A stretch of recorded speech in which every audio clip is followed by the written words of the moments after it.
napag-usapan natin ang patungkol sa paghaharap nitong si Albert at ng Uncle Glazoid nitong sila Dagora. Nakakamangha daw ito dahil nagagawa itong labanan nitong si Albert. Pero bago natin simulan itong video na ito ay i-roll muna natin ang intro.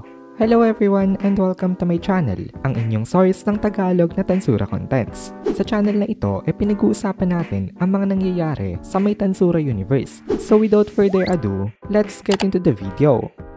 Nagka-upload nga pala ng solo leveling contents ang Anime Fan Narrations na owned rin ng Anime Kohai. So kung interested kayong manood ng mga contents ng solo leveling ay pwede nyong i-check yung link sa my description. So nakita nga itong si Shion ang laban nitong si Albert, kaya napansin niya rin ang kalaban nito mismo. Nagsalita itong si Dagora patungkol dito na ito daw ang kanilang Uncle Glazoid. Nakababatang kapatid daw ito ng kanilang tatay. Sabi naman ni Liura ay ito daw ang second in command ng Chain Titan Army. Then lastly sabi ni Deborah ito daw ang kanilang teacher dati. Itong si Glazoid pala ay isang top-notch na 200 swordsman.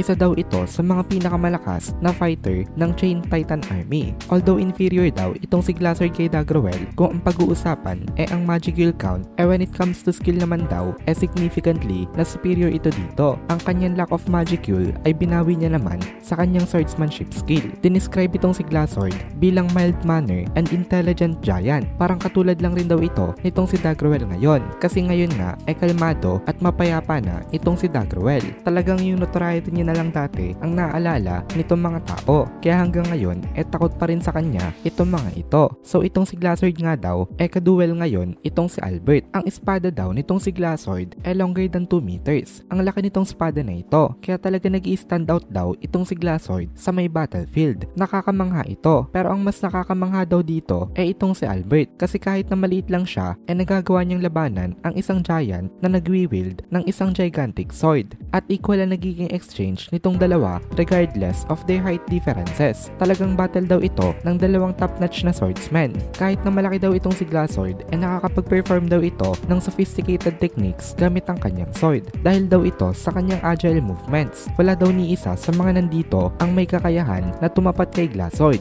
when it comes to swordsmanship. Maliban na lang kay Albert. Nasasalag daw nitong si Albert ang mga malalakas na atake ng malaking sword sa kanya na normally dudurog dapat sa kanya sa isang atake lamang. Ang dahilan daw kung bakit nagagawa nitong si Albert na masalag nga itong mga atake na ito dahil sa mythical grade level na equipment na ibinigay sa kanya nitong si Demon Lord Rimuru. Dahil kung ang equipment daw nitong si Albert legendary grade lamang kanina pa daw ito natalo nitong si Glazoid. Simula pa lang daw ng kanilang laban. Incidentally ang isa daw sa mga hidden characteristics nitong si Glazoid ang kanyang ability na weapon destruction. Dahil daw dito nawawasak palagi ang weapon at armor ng kanyang kalaban. Ibig sabihin nun nawawala ng way para makapaglaban sa kanya ang mga nakakatapat niya. Buti na lang daw talaga at mythical grade level ang gamit nitong si Albert kasi hindi aware itong si Albert sa hidden characteristic na yon nitong si Glazoid. Kaya manghang-mangha itong sila Dagora ngayon sa panonood nila sa may laban nitong dalawa kasi nagtataka sila kung bakit nagagawa ni Albert na makapalag sa kanilang uncle. Sa mga previous battle na nakita nila sa may uncle nila na ito wala dito nakakaharap equally dahil na nga ito sa kanyang hidden ability. Dahil daw dito nagawa ng frontline nitong si Lesion na mai-hold off itong kanilang mga kalaban kasi meron silang naitapat kay Glazoid.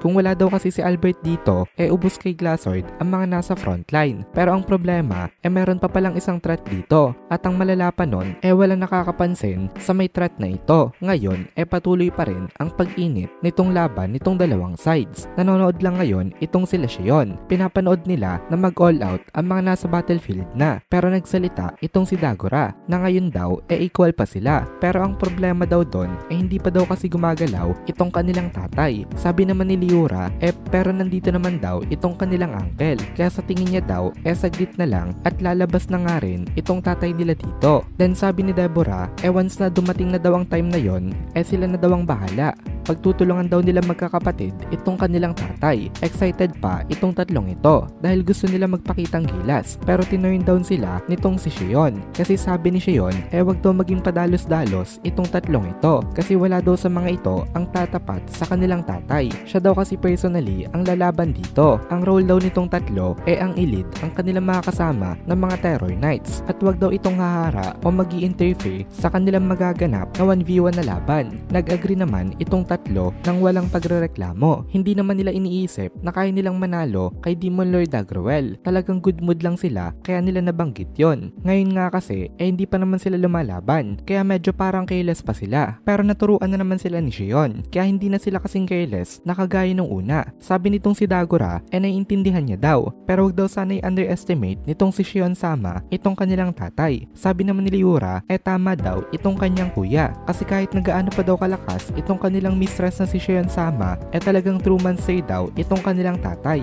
Then sabi naman itong si Deborah oo nga daw kasi hindi pa daw nila nagagawa na matalo ito ng kahit na isang beses ni hindi nga man lang daw sila makalaban. It's not even a matter of winning or losing kasi ni hindi nga man lang sila makalapit dito dahil sa napaka-overwhelming nito na haki kaya wala talagang laban na mangyayari. Sa evaluation ni Shion malalakas na naman daw itong tatlong ito at kung itong tatlo daw hindi man lang makalapit kay Demon Lord Agruel dahil sa inire-release niya nga na haki nagpapakita daw yon kung gaano nga talaga kalakas itong Demon Lord na ito. Pero excited pa rin itong si Shion ngayon na makita nga itong improvements itong tatlo kasi nag-i-improve naman daw itong mga ito every time na nagpe-perform sila ng mga mock battles. Kaya gusto niya daw na ma-compare itong strength nitong mga ito nung una at ngayon sa isang actual battle. At dito na muna natin tatapusin itong video na ito. Kung nagugustuhan mo itong mga videos natin ay please consider joining the membership para mapanood mo na agad ang mga kasunod na part dahil palaging advance ang ating mga members. Also, ay please consider leaving a like at mag-comment ka na din